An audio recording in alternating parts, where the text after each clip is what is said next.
میں یہاں ایک ایسی شخصیت سے آپ کی ملاقات کراؤں گی جنہوں نے پرسنلی اس کو بیئر کیا ہے کہ کیسے کوئی ہپنوٹائز کرتا اور آپ اس کو اپنے جیب سے اپنی الماری سے چیزیں نکال کر دے دیتے ہیں اور آپ کو پتہ بھی نہیں چلتا.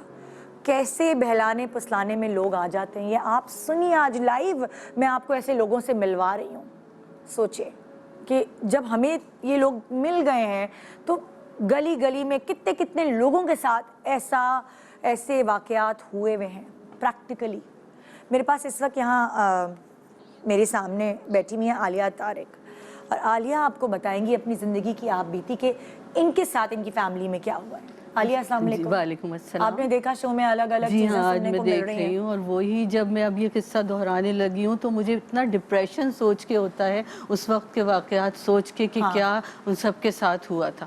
تو قصہ یہی تھا کہ یہ ہمارے اپنے گھر کا قصہ ہے ہماری بھابھی کے ساتھ. تو میں ایک دن بچی کو یونیورسٹی ڈراپ کر کے اور بھابھی کے گھر چلی گئی تھی. ان کا 3 منزلہ گھر ہے. بھابھی یعنی بھائی کی بیوی؟ جی ہاں بالکل بھائی کے گھر. وہاں میری امی بھی ہوتی ہیں. تو میں گئی تھی نیچے وہ اپنا پارلر کرتی ہیں. اوپر انہوں نے خود رہتی ہیں بچوں کے ساتھ اور اس سے اوپر بیٹے کے لیے اب رینوویٹ کر دیا. آپ کا بھائی؟ جی ہاں. آپ کے بھائی بھی مطلب جی ہاں وہ بھی سب ساتھ رہتے ہیں. ٹھیک ہے. جی ہاں. تو میں گئی میں نے کہا بیٹھیں گے بھابھی کے ساتھ.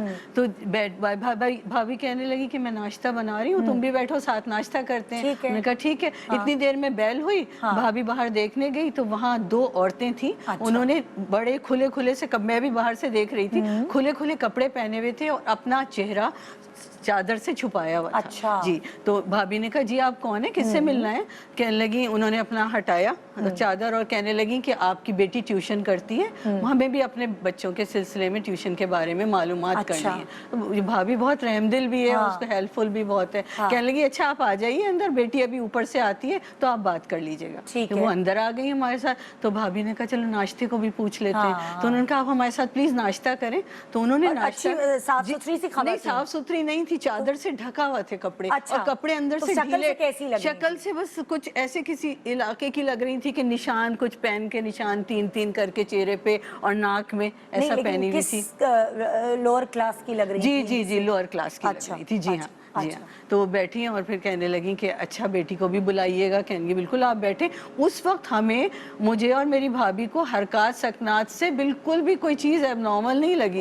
جی اور بالکل بھی نہیں لگا. ساتھ ناشتہ کیا اور بیٹھ گئی. اتنی دیر میں بیٹی کو بھی اوپر سے بلا لیا وہ بھی آ گئی. اب سامنے میری امی کا کمرہ ہے تو وہ ایک عورت تو تھی وہ بڑی عمر کی تھی تقریباً 45 ایئرس کی لگ رہی تھی. اس سے چھوٹی 30 اور 25 کے درمیان کی تھی. جو بڑی والی جو تھی وہ زیادہ بات کر رہی تھی اور چھوٹی والی صرف سن رہی تھی. اور ایک چیز جو میں نے خاص طور پہ نوٹ کی کہ وہ جب میری بھابھی سے بات کر رہی تھی نا تو آنکھوں میں آنکھیں ڈال کے بات کر رہی تھی.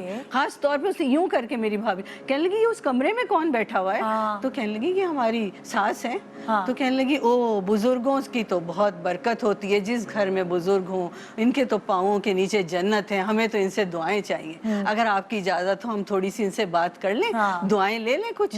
تو میری بھابھی نے کہا اچھا ٹھیک ہے آپ چلی جائیے سامنے ہی تو تھی چلی جائیے. وہ اندر گئی. اندر جا کے کہنے لگی اماں جی آپ کا کیا حال ہے آپ کیسی ہیں آپ تو ہماری بزرگ ہیں ہمارے لیے بھی دعا کریں. آج تو پتہ نہیں کیا رحمت ہوئی ہے اس گھر پہ جو ہم آئے ہیں یہاں. تو کہنے لگی اچھا بیٹا کہنے لگی ہم تو مزاروں پہ رہتے ہیں اور ہم اتنے. اور آپ کی امی کافی ریلیجس؟ جی ریلیجس ہے کافی. اور کہنے لگی آنٹی آپ کی آنکھوں میں لگ رہا ہے کہ آپ کی کوئی خواہش ہے جو ابھی تک پوری نہیں ہو سکی ہے. کہنے لگی بیٹا اللہ کا بہت کرم ہے سب کچھ ہے بس اس کے گھر کی زیارت کر لوں ایک دفعہ یہ بس میرا ہے. ارے یہ تو ہم اسی لیے تو آئے ہیں.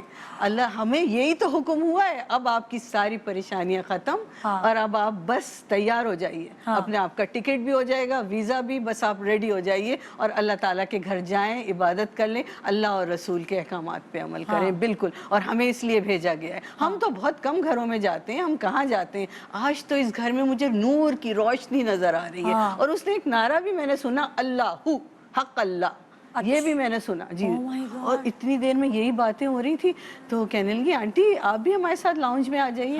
تو امی کو وہ میڈ ان کی لے کے آ گئی. امی چل پھر سکتی؟ جی نہیں